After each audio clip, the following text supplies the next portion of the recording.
Good evening, everyone. Happy Thursday. So happy to be here, our 49th episode. And tonight we're really excited to introduce you properly. Now, we tried this, months ago. We got to have a test run. Yeah, sort of a rehearsal. That's how much we care about tonight's guest, Toni Rotonda, and she owns the Buckland Museum of Witchcraft and Magick, but an experiencer, a sensitive, has really great stories, and so we're bringing you to her tonight. So let's go ahead. We're going to roll the intro, and we're going to jump right in.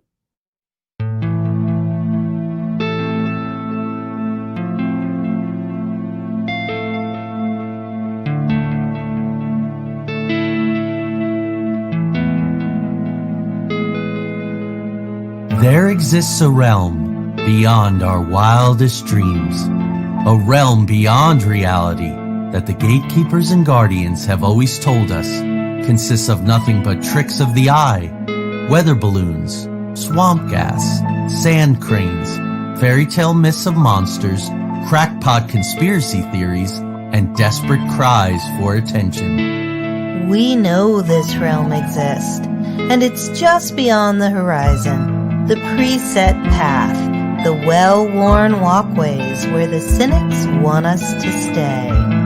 Instead, give this a listen. Put on your headphones, adjust your volume, close your eyes, and fasten your mental seatbelts, because the twilight-tinged turnoff from reality's alluring highway is looming just ahead. We're about to leave the plane of the easily explained, couldn't possibly be's, and the no way I just saw what I saw's, for the spaces and places where everything is possible, and if you stay long enough, even probable.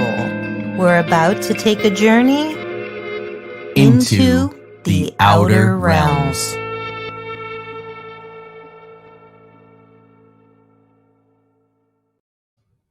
All right, I love that new intro. Oh, right off. Yes, I do too. I love it too. I was just excited because I saw we go ahead. Have Take Lori care of it. And Craig. Hi, guys. Hi, Lori. Hi, Craig. So let's read the bio and bring Toni on because it's going to be an awesome night. Yeah, we want So Toni lives in Columbus, Ohio, not far from us, with her 4 fur babies, and she's also fostering a 5th that she recently rescued from the side of the road. This poor thing, that's the kind of person that Toni is. She spends most of her time gardening and renovating old houses. So cool. I used to renovate old houses. She has been a student of the strange and unusual her entire life and currently owns Raymond Buckland's collection of artifacts that make up the Buckland Museum of Witchcraft and Magick, located in Cleveland, Ohio. Ladies and gentlemen, please welcome our good friend, Toni. Hi, how are you? We're awesome. We're doing it. To have you back. Yes. It's good to be back. It's good to see you. Yeah, we didn't even get to see you last time. We had the microphone down to the cell phone and we had a different set. A lot has changed, but here we are. Yeah, we get to do it again.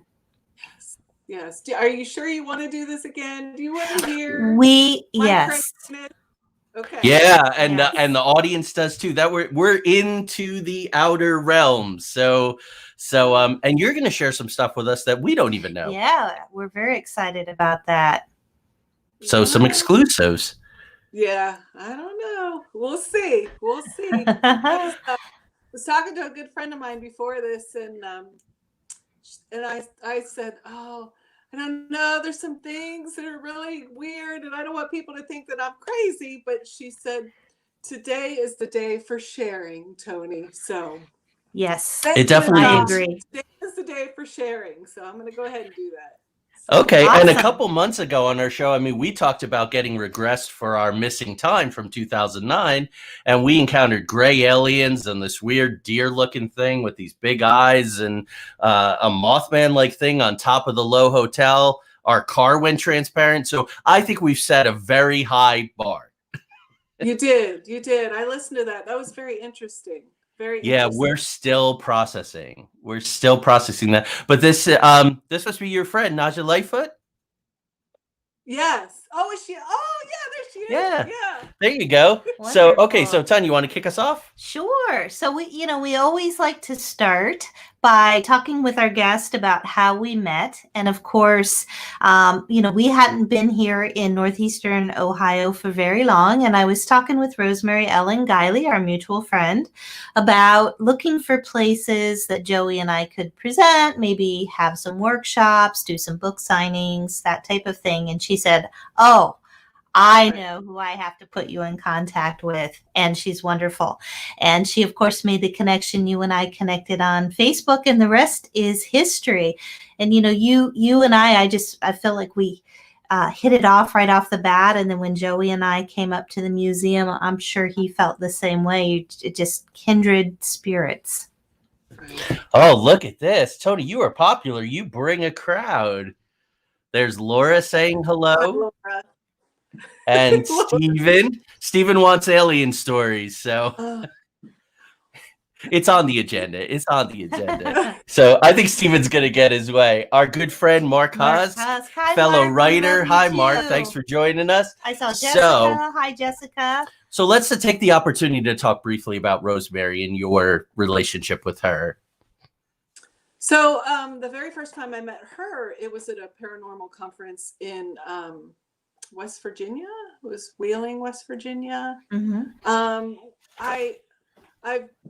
So at the Buckland Museum of Witchcraft and Magick, a lot of what I do is I try to contact people that have been influential in the community and get them to donate things to the museum. So Rosemary was on my list.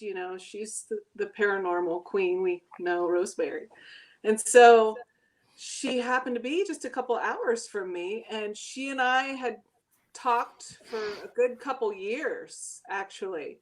And I found out she was going to be really close. So I took the opportunity to go meet her. Very warm, very warm. So that's how our friendship started. And then every time she would come through for a conference or, anything, just coming through Columbus, Ohio, we would meet up for dinner and talk a lot. There's a lot. Yeah. Yeah. Mm-hmm. Cool. She was great. I miss her. Yeah, we do too. Although she's around quite a bit, mm-hmm. and she's keeping you very busy, mm-hmm. which is really great. So let's, the next question that's sort of our standard on this show is, what were your early experiences with the paranormal?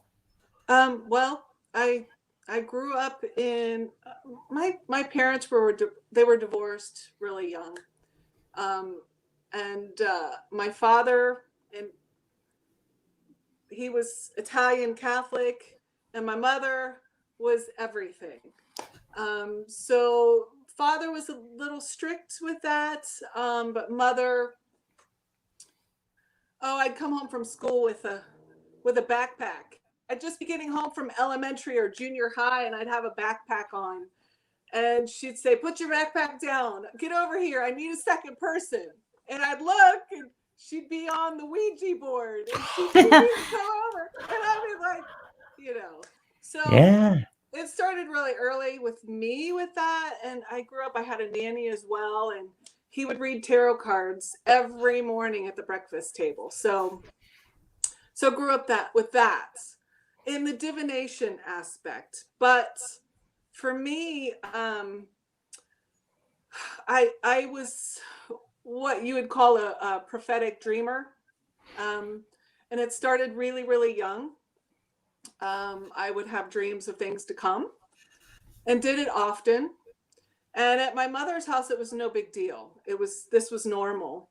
But at my father's, I remember one day where I had this full-blown dream about everything that was getting ready to happen, and we were outside in the backyard with all the neighborhood kids, and I had this dream, and at home with my mom, it was no big deal. But I decided to tell my dad, Gretchen's getting ready to come around the corner, and she's going to have her guinea pig, and I think Grease was big then, and she had like her Grease album tucked under her arm, and a weird thing for anyone to say. So I was telling my dad, like, everything that was getting ready to happen before it happened. And he watched it, and it really scared him. And I said, well, Anaki's mom's getting ready to come in for lunch, and I said, watch this. And I was excited. This was exciting for me. And that's when my dad, well, I think I was in the second grade. So I was small. Wow. My dad got down like on his knees, and he grabbed my shoulders, and he looked me in the face and said, this is bad. Don't do this. This is evil. Don't ever do this again. And that did something to me. I thought he was mad. I thought he was angry. I didn't realize he was scared. I just thought that I had done something wrong. My mom's, it's fine here. So that kind of blocked it for a while. That blocked everything for a while. And I wish it hadn't. And I listened to, I know it was a couple of you and your daughter Jolie, right? Do you remember? Mm-hmm. And I wish I had that growing up. And I did with my mom, but of my dad, I obviously did, but he just didn't understand. He does right now. It's taken all these years, and then years later, I moved into a haunted house, and I just one thing after another, I was seeing people like, now when I see things, I don't see them like I'm seeing you, or like somebody were to come in the room. I don't see them like that. I see them. It's a subliminal image that pops up in my head. Do you understand? Yes. That's how it is for me too. Mm-hmm. Yeah, it's a real quick image, but you get really like super detail, and it sticks with you. It's stuck there. So I moved into this house with my boyfriend at the time, and we were renovating it. It's our first fixer-upper, and I remember pulling down wallpaper, this god-awful rose wallpaper from like the 70s. And I kept seeing this woman behind me, like in my head. And she was dressed in a Victorian dress, this, the stereotypical like high collar with the brooch, and her hair was up in a Gibson. She was about 5'6", 5'7". I'm 5'9", so she was tall or shorter than I was. And she was crying, and she kept saying, what are you doing? Why are you here? And I was like, that's weird. And I just keep, so I kept seeing that. And one of my favorite movies is Somewhere in Time. Do you remember that? Oh yeah. Christopher Reeves. Yeah. And I think I had watched it around that time, and I just thought, why? I thought it was internal. I thought it was my mind just, I'm transposing this image of, this Victorian thing from this movie I watched into and that went on for a while, and I didn't know why I was doing it.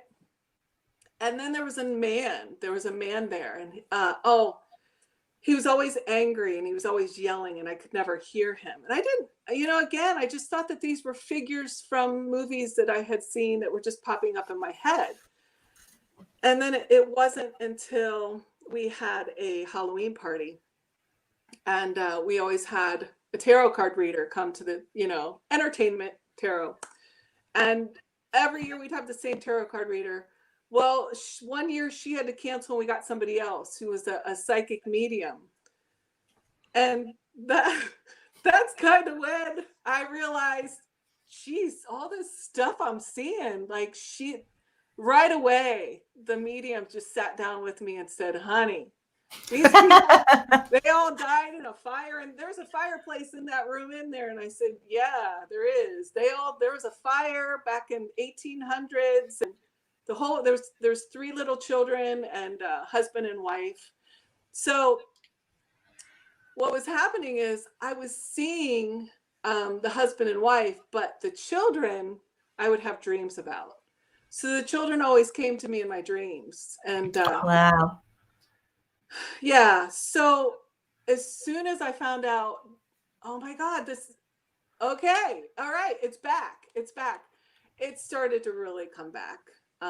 So that's kind of how it started.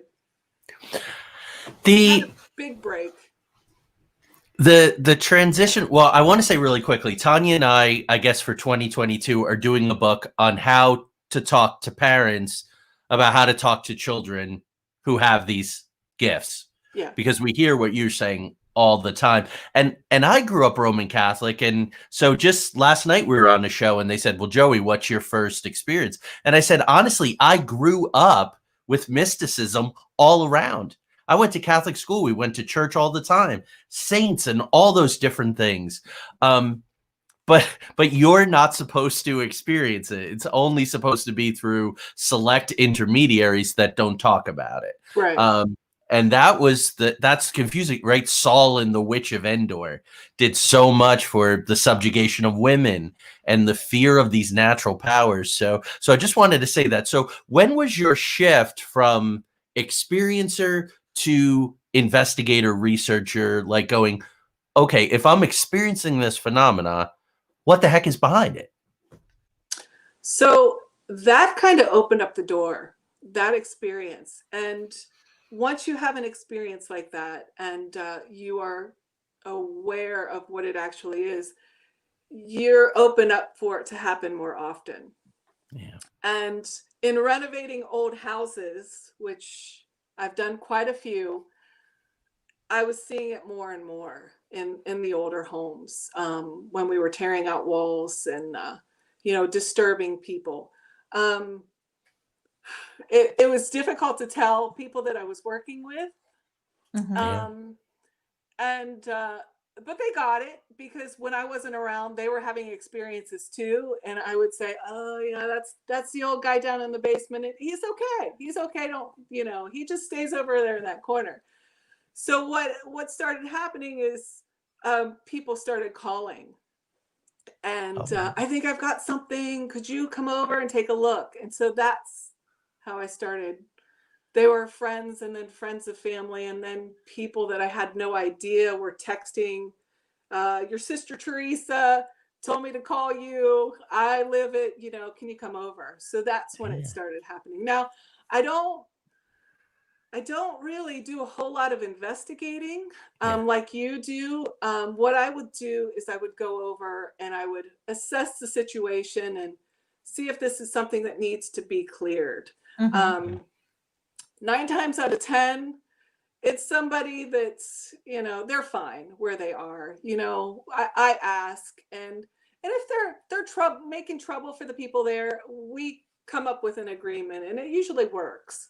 But sometimes there are people that are lost. What I have found, and I don't know if you found this as well, is a lot of times where there's been a fire, which was the case in my house. When there's a fire, they are lost. And they I don't know. It's with my house. And there was actually a book written on my house, the very first house that I, oh, wow. Robin Smith, and it's Hauntings, Columbus Hauntings. She's got a series of, I'm in Columbus, Ohio. So she has a series of books, Columbus Hauntings, and it's all kinds of different places around Columbus. And my story is actually in there.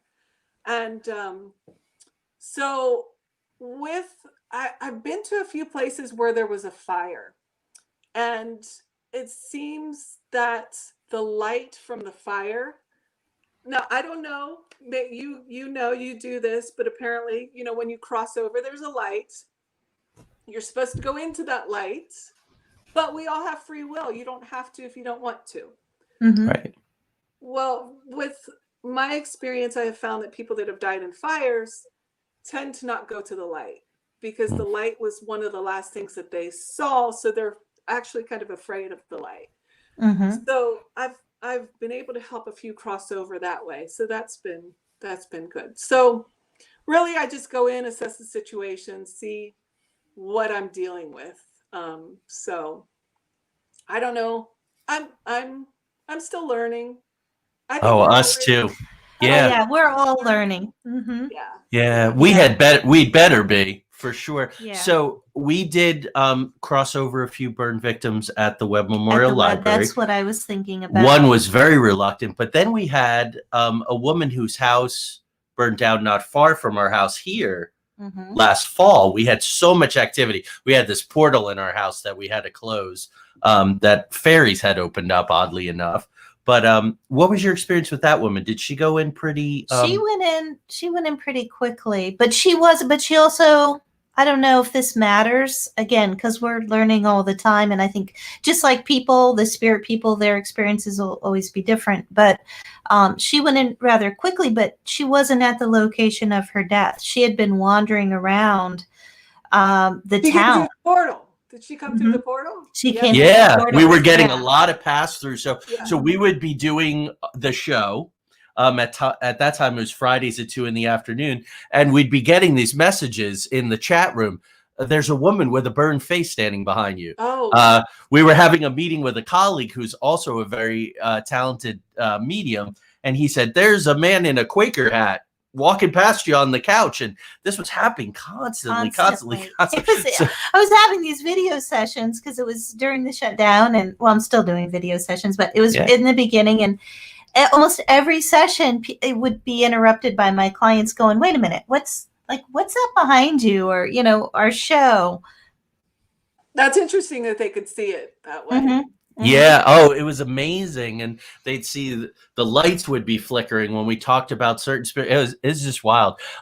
So our good friend Craig Ansel from Three Beards podcast, he says, "My son has seen multiple shadow people." Ooh, he's, I think, a teenager. That's not a nice thing. He even referred to one time as seeing a living nightmare. Wow. So advice, Toni, for I think his son is in his middle teens. Advice from me for as an early experiencer who saw. Did you only ever see former living, or did you see beings like shadow people and things like that? I've seen a lot of things. Yeah, a lot of things I can't explain, a lot of things that don't make sense here at all. I don't know if you see those. The shadow people, I don't really know who they are. Everybody has a different explanation as to who they are. Yeah. I know it's a tough one. So Craig, we'll keep talking to you about that for your son. Thank you for sharing that. I know I have to say, without any shame, shadow people are the scariest thing to me. They are. And I've experienced jinn and things that are kind of demonic. We've witnessed possession and almost possession. Nothing is scarier. They can be physical. I was shoved by one once, and I didn't know what it was that shoved me, but thankfully someone was behind me and saw, because I was pushed pretty hard. Wow. And I thought, well, did I just lose my footing? And I knew something was up, but I didn't know. And then thankfully someone behind me saw it. So the shadow people can be interesting. I guess my suggestion, I believe in like the Palo Santo or the, the sages. I still do sage. Some people are. So some people have issues with that, but I still do. No, I was very surprised, and I don't want to go into the specifics of that, but Jolie is very on it about those kinds of things. Right. And they were having a haunting in their home in Jersey. She consulted with Tanya, and she mentioned to somebody that she was ordering sage, and they were like, blah, blah, blah, blah, blah, blah, blah. And it was no. Make sure it's from the right sources. But all those things. And do that. We certainly do that up at the museum. So. Yeah, exactly. So Craig says, thanks for asking. And Steven we're right at the edge of the rabbit hole, and he's going to help us go down, I think. So we're going to put this up. He says, Toni, you know about the shadows in Rosemary's Mirror, right? I do. I have heard. So before, so Stephen Ennermill is the director of the museum. So Stephen runs the day-to-day everything. Without him, there is no museum. And before he took it to Cleveland, and so when I had possession of it, I had it down in one of the houses I was renovating, and all kinds of crazy things happened. I saw things levitate, things moved, shadow people. Something that they call them imps. Imps. Are you familiar with imps? Oh yeah. Those were around. There were noises that were repeating noises that was like an echo.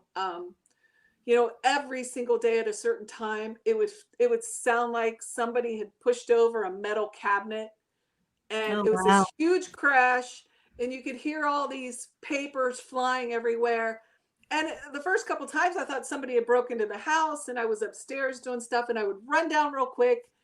And it's all the Witchcraft Museum was there in this house. And I was, I spent a couple years, taking inventory and, categorizing everything.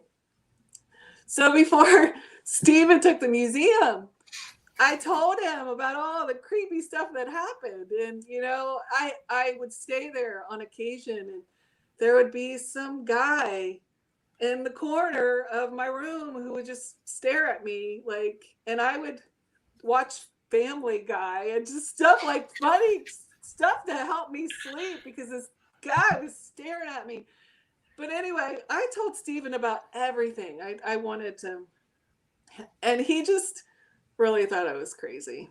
He was like, yeah, okay, whatever. So when he took it, I felt like this relief. I was getting Reiki and chakra balancings once a month because of the energy that's in that museum. There's so much going on there. Mm-hmm. Oh, yeah. There is. And then the demon in a box. You guys know Yeah. about the Yeah, demon? we do. Yeah, we do. Yeah, I can't get near it. Yeah. So I told Stephen everything, and he thought I was nuts. And now Stephen has his own stories to share about all of the things that happens. But Rosemary Ellen Guiley, a long time ago, gave Ray Buckland, the owner, a mirror. And it's a rare one because it's signed by her husband as well. Oh. And he didn't sign very many. So it was really, really nice to see that. But it is a black mirror, and apparently when people look into it, they do see shadows. And I think a bunch of little kids ran out of there one time and they were scared. So wow. Okay. Wow. We're gonna have to have Stephen on the show. I was thinking that too. Stephen, contact us, please, and let us know if you want to be on the show. Mm-hmm. We have one of Rosemary's mirrors back behind us, not signed, but I know that her and Joe would make them together. 2 days before she passed away, in my office there was the picture of her that's right behind Tanya's head. It's a little dark tonight. And her books and her scrying mirror, and right in between where the picture was and the mirror, she appeared. Oh wow! She was just standing in my library 2 days before she died. Yeah, and they had kept things very quiet. She was a very public personality, and so they kept things very close to the vest during her illness. And I contacted Joe, and I said, "Hey, Joe, this is what just happened. Tanya's having these dreams," and he was like, "Yeah, we're really close now. We're really close." So I think she was testing. And what a better place than to come visit in between her autographed photo and her book. So absolutely. Yeah. This is interesting. Stephen says that it's always kids 10 to 11 years old that see the shadow in the mirror. Wow. Yeah. Wow, that's something. Wow. I give those kids credit. If I was 10 or 11, I don't know that I would go into the. I mean, it's fascinating. I love it, but there's some things that the energy is heavy. Oh, and we're going to talk about that. So now, let's get the aliens out of the way, so to speak. Okay.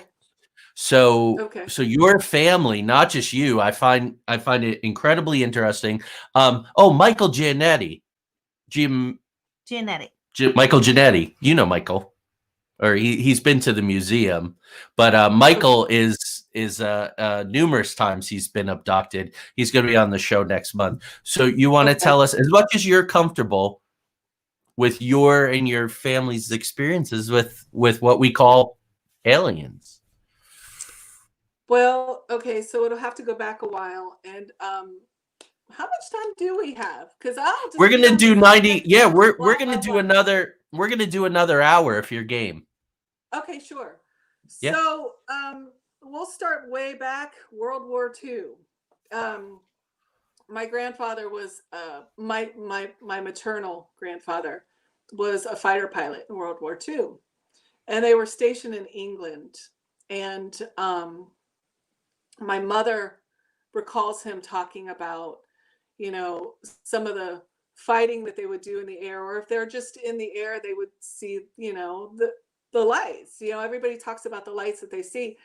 And she said that at dinner they would talk about, he would talk about, you know, we chased them. They're not one of theirs. They're not, certainly not one of ours. They're too fast, you know. So it's one of the early memories that I remember my mom talking about her father. Now, his plane went down in Korea, so I never did get to meet him. But I'll get back to England in a bit. So my mom was, you know, my mother's family was stationed in England during World War II. And the alien stuff, it's really kind of embarrassing. It's embarrassing. You know, it's not something, you know, Keep in know mind. it's not to you. I know it's not to you, and I know it's not to a lot. But Yeah. when your mom talks about alien abductions and being a contactee and doing all that, and you're a little kid, and it's embarrassing at family functions when your mother is so open about it. Wow. You know, I know that's probably not cool. Was she a summoner? Would she go out and like call them in? No, Or no. She actually was she was a secretary of one of, I won't name names, but she was a secretary for one of the large groups, UFO groups. And for years she would, when there was an abduction or a sighting, she would travel. We're in Ohio, so it would be Indiana, West Virginia, Kentucky around us. So she would travel to these people that had sightings, and she would interview them and you know, ask them a list of questions, you know, and then come back and report it. So she was the secretary for that group for a long, long time. So very involved in the community and always knew what was going on. So I grew up with that too. You know, not only was she dabbling with divination, she was also, you know, into UFOs. And I didn't know about her physical experiences till much later. And it's not just us, you know, me or my brother or my sisters. It seems to be going on into the grandkids as well, wow. and aunts and uncles, like that. We don't ever talk about it, but just recently it's been all brought to this, well, within the past 5 years, it's been all brought to the surface that we're not the only ones in our family. It seems to be a family thing that, Wow. I won't say it's abduction. It's more contactee. Yeah. There are some abduction stories. For example, one of the last stories, she'll be fine if I tell you this. You know, my mom she's fine. So one of the last stories that I asked her about, you know, what was her last experience?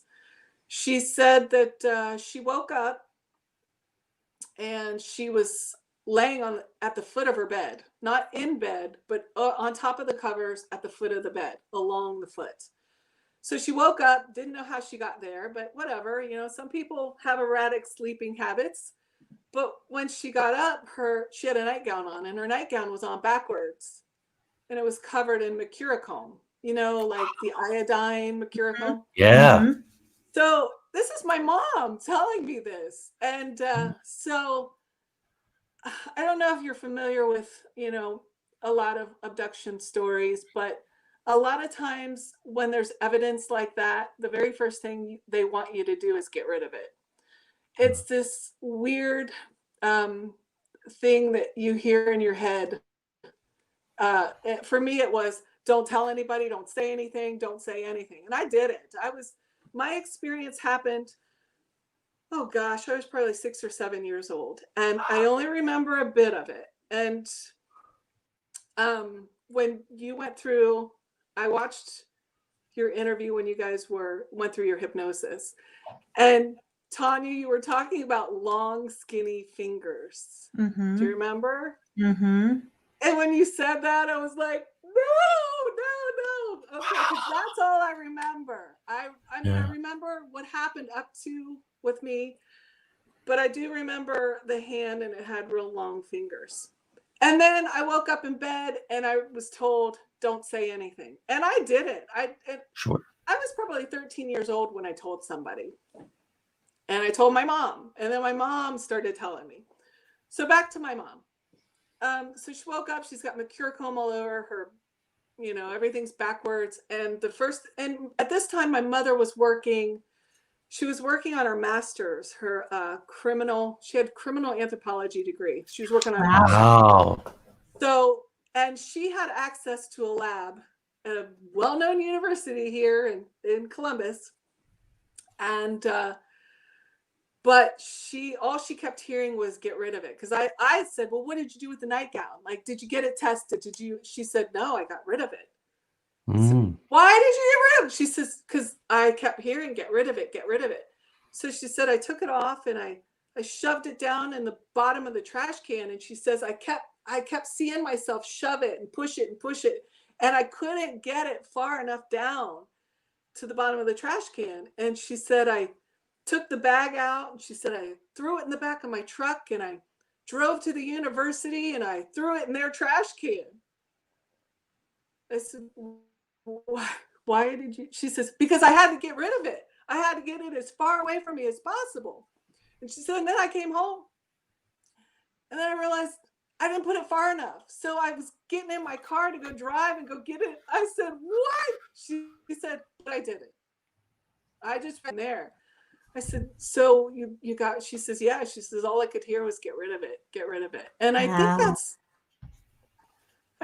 common. Like, if there's ever any evidence or anything, that's something that's implanted. Right. Yeah.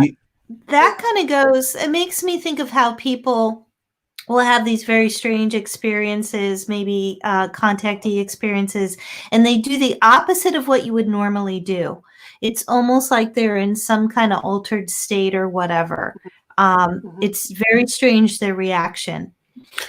It also reminds me, I've been studying contactee and abductee, and actually started it right before we underwent our regression, as if something inside of me was saying, we know how you operate, Joey, and you need data when you have an experience. So let's get you started on the data. So we did an episode. So Betty Hill, who was so stubborn, with the aliens, she was so strong. They did have her dress tested because it had something on it, and they couldn't identify it. Her niece, right? Kathleen Martin, took it to 2 or 3 different labs, and the results were fascinating. They couldn't figure it out. Also, little different, but kind of the same. Calvin Parker and Charlie Hickson, right? Pascagoula, Missouri, 1973. Right. After that experience, Charlie took off all his clothes, his sneakers, put them in a trash bag, threw them out in a dumpster, and then washed himself with a gallon of bleach. Oh my Which is, God. Straight bleach. Yeah. I So, don't know what it is. Yeah. So I have an interesting question for you. So you say you weren't an abductee, you were a contactee, and that's what Tanya and I say, because we didn't feel like we were grabbed or dragged, or is that because what you described as 6 or 7 feels like abduction to me. So why do you categorize it? I don't remember. Okay.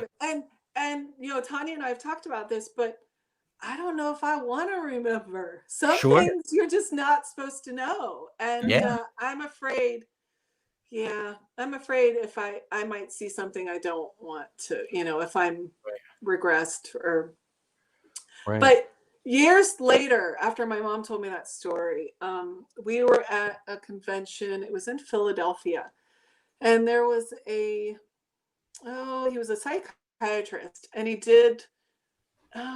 He's has several books out, and his name escapes me. Was it Bud Hopkins? I think that might be it. Yeah, probably so. Yeah. He's written several books, psychiatrist. He did a lot of past life regressions. He does a lot of documented. I think he's got one of the highest numbers of abduction regressions. He was speaking at this conference, and after the conference, everybody had left, and my mother had said that she wrote to him and told him, her story. And I said, well, what did he say? She says, well, he wanted to regress me. I said, well, why didn't you? She says, because I don't want to know. I don't want to know what happened. So after that, his lecture, I approached him and I talked to him, and he had a ton of books, and I helped him with his books. And that way I'd have more time to talk to him. Yep. And, so I told him about my mom. And I said, she wrote to you. And he says, well, what did I say? And I said, you wanted to regress her. And she goes, oh, yeah. He says, I would have. Does she still want to do that? I said, no, she doesn't want to do it. But I said, I wanted to tell you, when she woke up, she had her nightgown on backwards, and it was covered in mercurochrome. He goes, and right off the bat, he says, oh, yeah, that's not mercurochrome. We know what that is. Yeah. I said, you do? He goes, oh, yeah. We know what that stuff is. He says, that's not mercurochrome. I said, oh. And I never thought to ask, because I was in shock that he knew what I was talking about. So, right. Yeah. I think that was Bud Hopkins, because I think he was involved. Benjamin Simons was also involved with the Hills. And then, of course, there's Johnny Mack, who was the Harvard psychologist. They tried to drum him out of Harvard. I have his picture back behind us. Suppress the dominant paradigms. He was a maverick. So you were, first of all, it took us 10 years to be regressed, and you felt the same way. And now you're a licensed hypnotist with a specialty in regression. What's your feeling now on that? And Toni and I talked about this a little bit too. There is a way that you can, if you're afraid to kind of know what happened, and you're absolutely right, Toni, your mind suppresses certain things for a reason. So if it's something you really don't want to know about, don't want to look at, what you can do is set the intention to just know what the intended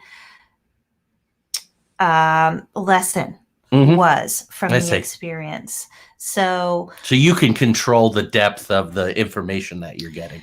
Yeah, it has to do with the intention, of course, that you're going to set beforehand.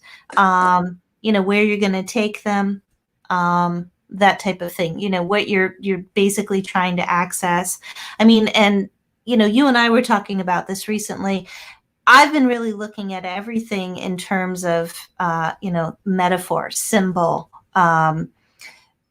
decoding, so to speak, and looking at your life and your experiences just the way that you would look at a dream and sort of unpack a dream. And really our entire lives are just, this big symbolic metaphor that we have this opportunity to look at it. So looking at a contactee experience as if it was a dream. What are these beings symbolizing for us? What is this experiencing, representing, and so on? So that's another way to look at it. So before we move on, you told us off camera, so to speak, last time we talked, a fascinating story, which I think is really important, because we try to get the message out there that not all of this is dark and horrible. Some of it can be very positive. So you had an uncle who was seriously ill with a heart condition in the hospital, and something pretty amazing happened to him. Could you share that?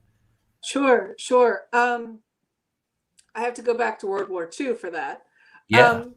So when my family started sharing all these experiences, and we've all started putting together the similarities of everything that happened.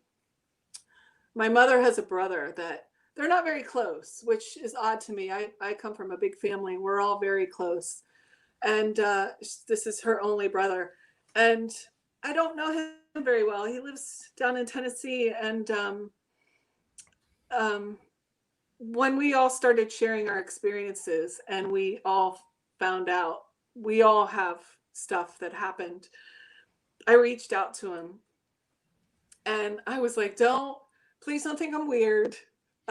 This is, this is your niece, Toni. We have this thing going on up here and I just wanted to check and see if this sounds familiar to you. Like how do you, how do you, Yeah. How do you broach Right. that? So he unloaded a ton of things on me that I was overwhelmed. And he said his first experience was when they were stationed in England. He said I was in my room and I saw something walk by my doorway in the hallway. He says, so I'm in my room, shadow in the hallway walks by. And he says, I thought it was my mom, my grandmother. And he said, I yelled and nobody answered. And so I got up to go see who it was. And he said, I went out the hallway and I looked and one of them were standing there. And I said, what? Wait, what? He says, one of them, it was standing there. I said, I'm lost. One of who? One of them. He said, a gray. And this is from my uncle that I don't know very well. And that's what came out of his mouth. And I didn't, it was just a weird conversation. Yeah. I said, oh my God, a gray. He says, yeah, it was standing right there. It was standing right in front of me. And he said, it wasn't much bigger than I was. I was just a little kid and it wasn't much bigger. I said, well, what'd you do? He said, I just stood there. I said, what did it do? He said, it made this noise. It was a real high pitched noise. I don't know. I don't know if that's what happens. I don't know. I hope I never know. Yeah. Yeah. Yeah. But he said it was making a high pitched noise. And he said, the next thing I know, I woke up in bed. He says, I don't remember. Wow. Right. And that's what I said. I said, you're kidding. He says, no. He says, that was the first time. He says, but he says, they're in Tennessee. He says, we see stuff all the time. Mm-hmm. And he says, but there was something that happened. This was a few years ago. And I didn't want to alarm your mom, but I almost died. And I said, what? He says, yeah, something with his heart, something was going on. And he says, yeah, I was in the ICU unit and it didn't look good. And he said, they had me hooked up to everything. And I told Bev not to tell you guys. I didn't want anybody to worry. And he said, I woke up and there was no one in my room. I woke up and there were 3 men dressed in black standing at the foot of my bed. I've heard this. I try not to know too much because the more I know, I don't want to know. Yeah. He says there were 3 men and he said they dressed, it was that stereotypical, shoulder pad suits with the hats on. And he said they were all standing there and they were talking, but they weren't saying anything. He says, but you could tell they were talking because they were all facing each other. And he said, I cleared my throat or I did something to get their attention. And they all looked at me and they walked up to the bed. And he said, I woke up the next day and he said, my vitals were better. Everything was doing well. And he said, and shortly after, he got to leave the hospital. He didn't think he was leaving. And then that happened. Wow. Yeah. So weird stories, and he's not the only one. I have like aunts in California that, last time I visited with them, they told me all kinds of stories, things that have happened to them. So it's my whole family. It's my whole family. Yeah. Thank you We're a for bunch of weirdos. No, just the opposite. I mean, the more of us that are talking about these things in a responsible way. Not being weirdos, but just telling a story. And I'm sure all of our audience and when this is rebroadcast on KGRA, ERRT, you're just so credible.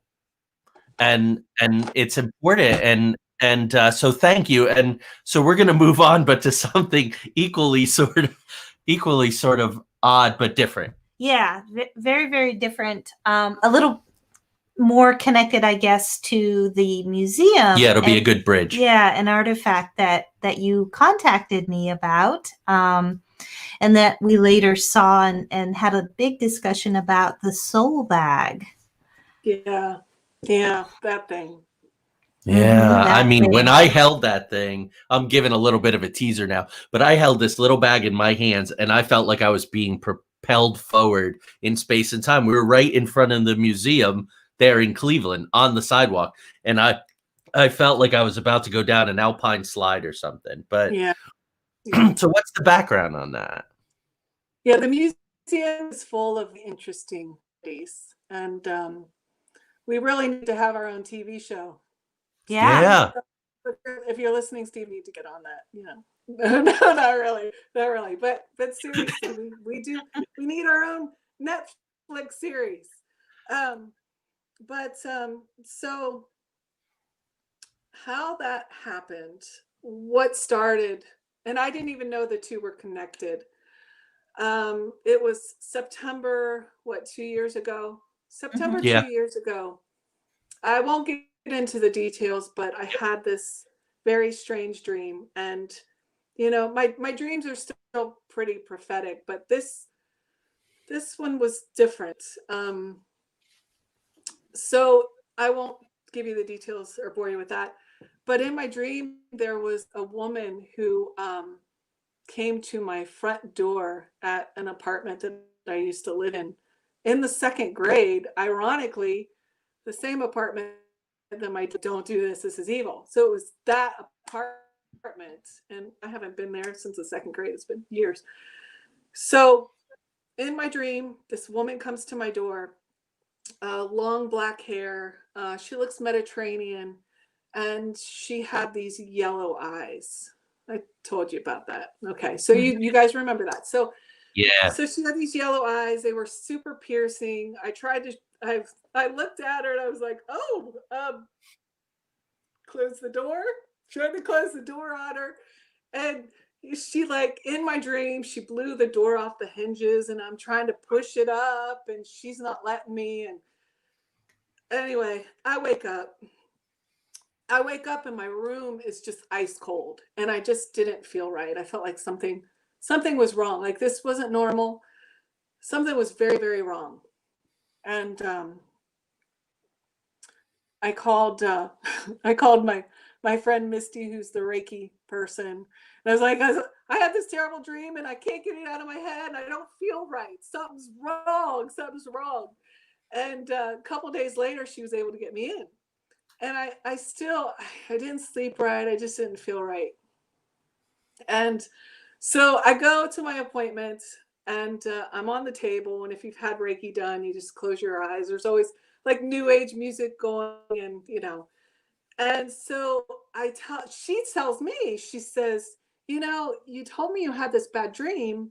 And she said, for some reason, she says, it's been stuck with me for the past couple days. And could you tell me about it?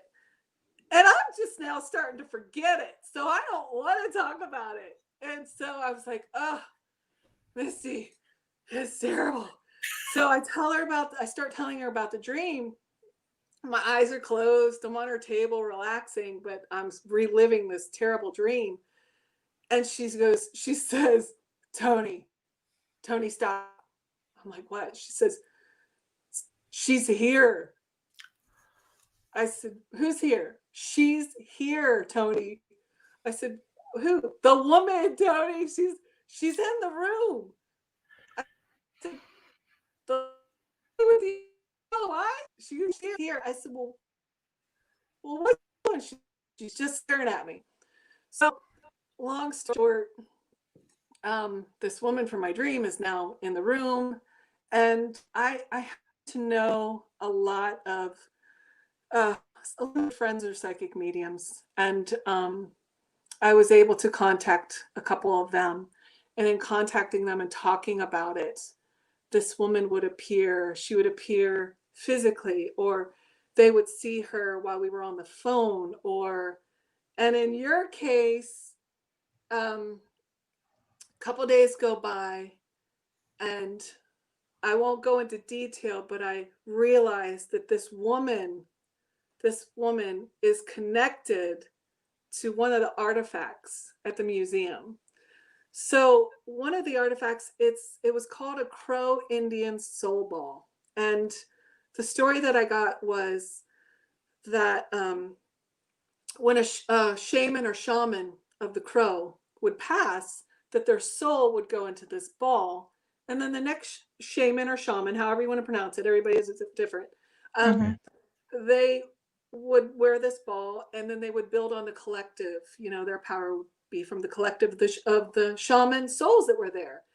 And I remember seeing it, and I remember reading, when I was cataloging everything with the museum, and I thought, okay, I'll put that away and we'll deal with this later. But we should not have this.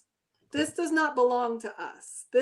If this is really Crow, it belongs with the Crow. Right. So it needs to go back. I don't know how we have it, but it needs to be returned. So for and this was 2015, I contacted somebody at the Crow Reservation. I think it was in South Dakota. It was Chief Joseph something. It's been 5 years ago, and I still have the emails. I've looked them up, and he and I talked back and forth, and I told him I had this thing, and I needed to know a little more information. I want to make sure that it's going to the right place. And then I sent him a picture of it, and I heard nothing. He never contacted me. He just was MIA, just kind of disappeared, and I'd keep sending him messages, and that happened with somebody else too. I was really trying, and I thought, well, I'll pack it up. Steven's coming to get everything. I'll deal with this later, but there's a couple things that need to be returned to where they, it doesn't belong with us. It belongs with those people, So I, through another way, discovered that this woman in my dream is related to this soul ball.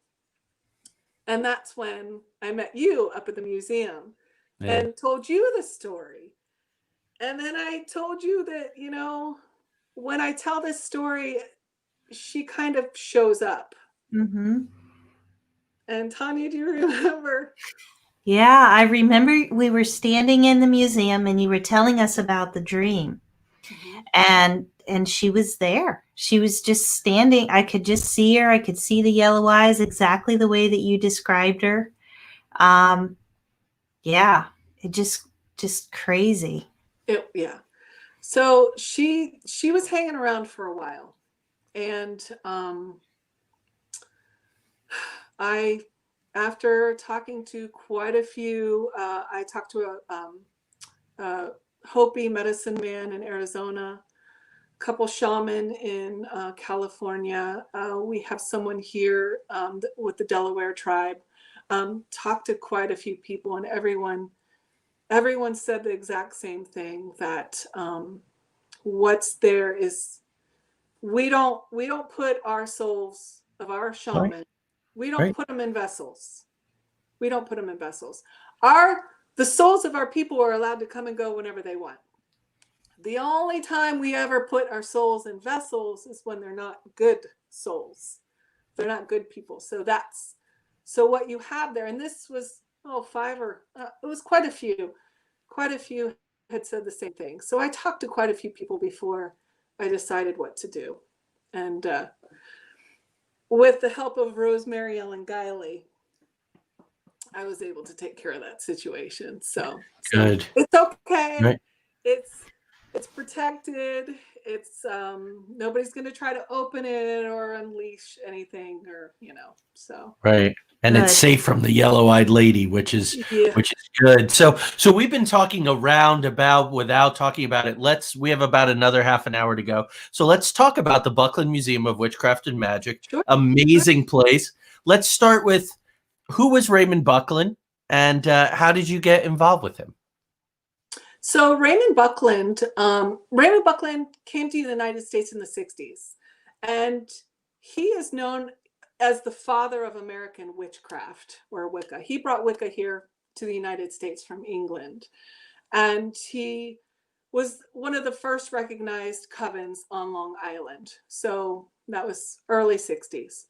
So while he was doing that, he was slowly collecting artifacts, occult artifacts, witchcraft artifacts from, really well-known, influential, witches over the years. So his little museum started, like on a few shelves, like in his basement, just a few things. And then it quickly grew from there. And he had his first witchcraft museum on Long Island.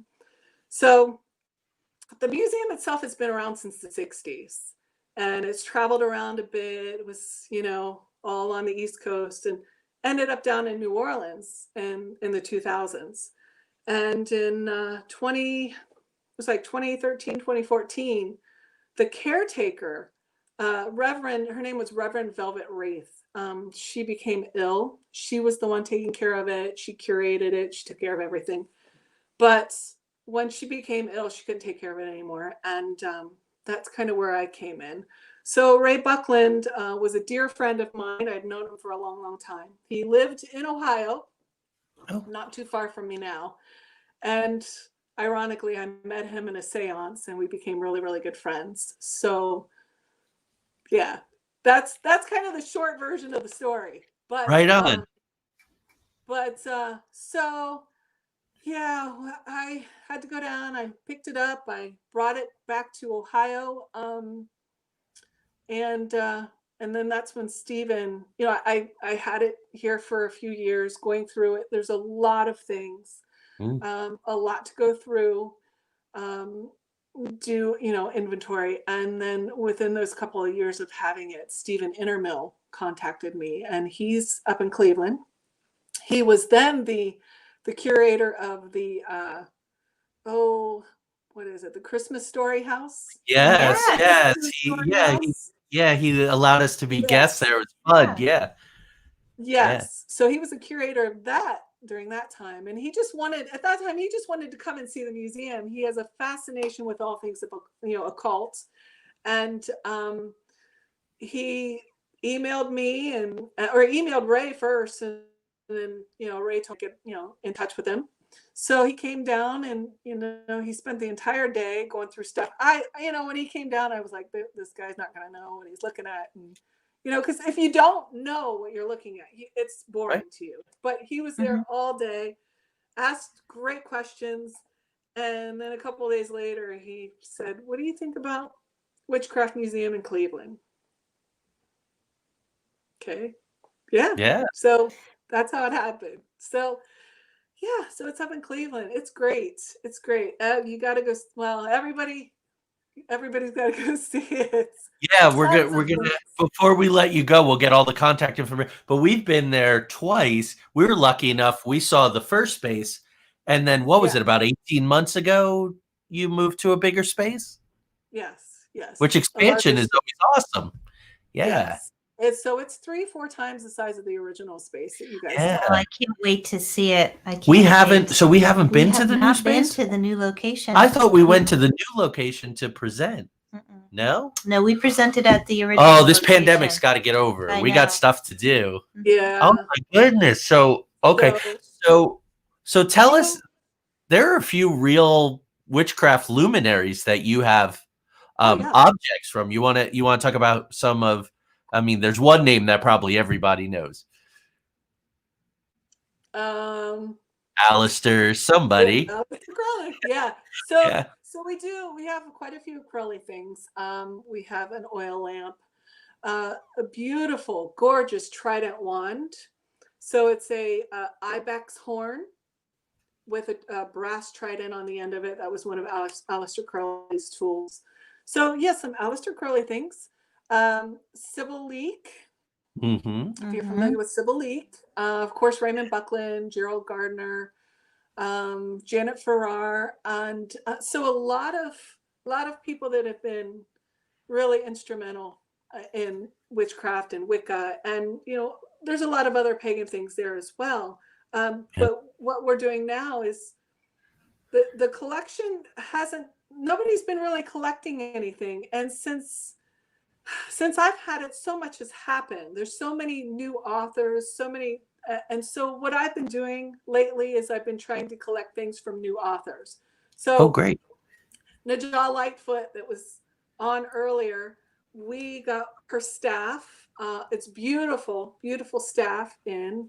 Oberon Zell donated some things. Damien Eccles, who was just had an interview with him tonight, he donated some talismans. So there's a lot to see. There's Yeah. big cases, divination, Ouija board collections, lots to see. It's Demon in a box. little overwhelming. Demon in a box. Yeah. I will say this, not only a lot to see, but a lot to feel. I mean, both light and dark, both heavy and angelic almost. The collection of rings, right? There was a collection of rings. You could just feel it. You could just feel the power from those rings because they were on people's hands and they were doing their magic. And we highly, highly recommend it, folks. And we will get you all the information. Jessica Knuckles says road trip. So Jessica, when things open up, come and let's all go together. We were honored to present there. That's a highlight of our You'll have career. to come back. When all things get back to normal, you have to come back. Thank you. Yes. Naja says, so much love to Toni, Stephen, and the Buckland Museum. Oh, yeah. Yeah, Because I think we've learned as we're winding up here, you have so much integrity, modesty.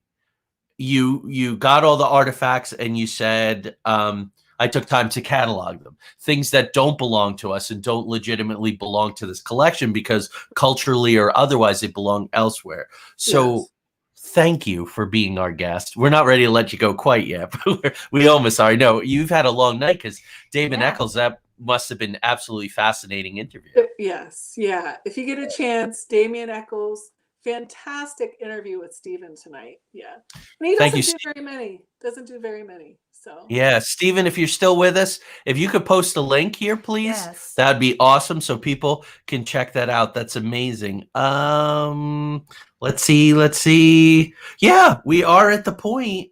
How can people get in touch with the pandemic and all? Are you taking appointment only? Phone numbers and emails, websites, whatever you want to give us. So it's bucklandmuseum.org, and it is by appointments. You can get online and you can order your tickets. Because of what's going on, we can only allow 6 people in at a time. So there's a scheduled time slot for everyone. So, but it goes very nicely. Actually, it's nicer to have a smaller group because Stevie gives a great tour and you can see much more with a smaller group. We're used to groups of 20 people at a time and it gets really crowded and, so yeah, if you can get online and order your tickets online, that would be great. That's great. And I agree. Well, first of all, Stephen, has a magnetic personality. He's an absolute font of knowledge and it comes off. He tells guys, you gotta ask him some stories about the guy who tried to buy the demon in a box. That is a great story. I love that story. The power of the effect that these spirits, that these beings, these entities can have on someone's mind without even knowing it. An innocent passerby, and they just latch onto their mind and suddenly they're coming to the museum. So more enticement. So Lori says, I'm up for a road trip. Mark Huss says, I'm up for a road trip. All right, so listen, you guys, Jessica, Mark, Lori, you're going to have to rent a van or a nice big car. Come to our place. We'll all hang out, and then we're all going to Cleveland to see the museum. It's going to be awesome. It's great. There's lots. It is. Cleveland, we love Cleveland. So Stephen says, visit us here at Buckland Museum of Witchcraft and Magic and at our website at bucklandmuseum.org for tickets. I'm going to leave that up for the remainder now. Guys, any questions for Toni? Just put them here and we'll share them with her. In the meantime, Toni, any last thoughts, any words of wisdom you want to give everyone? No, I'm just happy to see you guys. I can't wait to see you in person.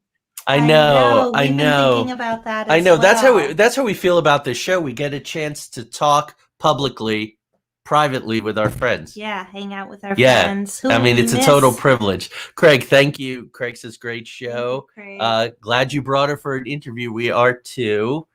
Thank you so much. You're amazing. Yes. Oh, thank Can't you. wait to see you again. And we will keep in touch, guys. Definitely log on.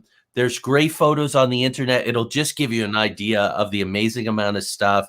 They've done a beautiful job organizing it. I mean, you can't always say that for a smaller museum, but it's beautifully organized and taken care of. It is. And as you're saying that, I owe you an apology. You're right. We did present in the new location. In my mind, I was compressing our two visits.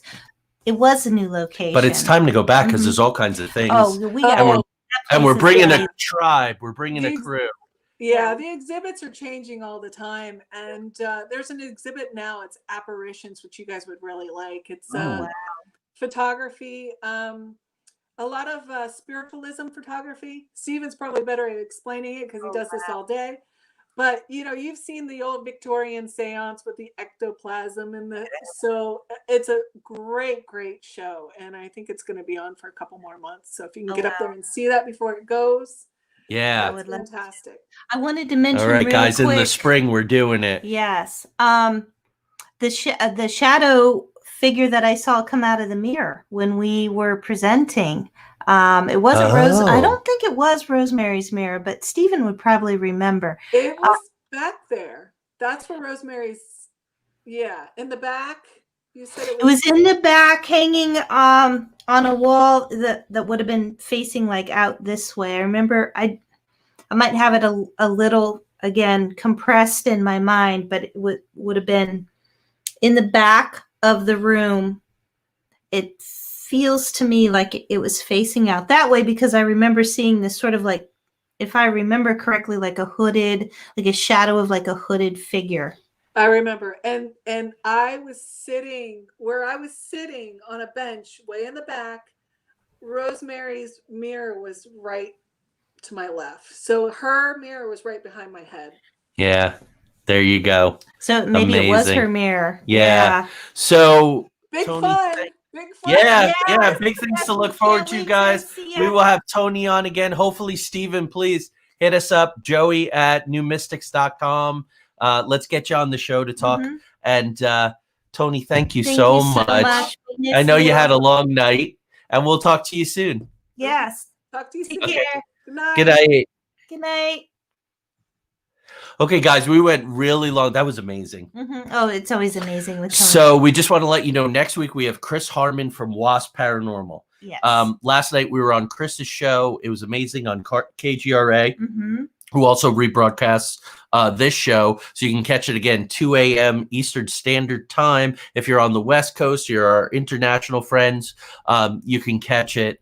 It was a wonderful time. We were also on Three Beards last night. You can go on the Into the Outer Realms page and see that interview. We talked about Mothman, UFOs, MIBs during 66, 67, talked in general about the Mid-Ohio Valley. We have so many good guests coming up. I know. January 28th is the debut of the RTC, our special project that Craig Ansel is involved in, and some other dear friends, Devin and Emily, and some secret contributors. And we are going to be talking about Denver Airport, the murals, the gargoyle statues, the statue of Anubis, Lucifer, all the crazy. What's going on under the bunker? Why is it so large? So that's a teaser for January 28th. But next week is Chris Harmon, Wasp Paranormal. I think that's it. I think that's it for tonight. Have an amazing Friday, Saturday, Sunday. Have a great beginning of the week. And we'll see you next Thursday back at our regular time of 7 o'clock EST. We'll see you next time because you never know what's going to happen into the outer realms. Thanks Good night, everyone, and thank you.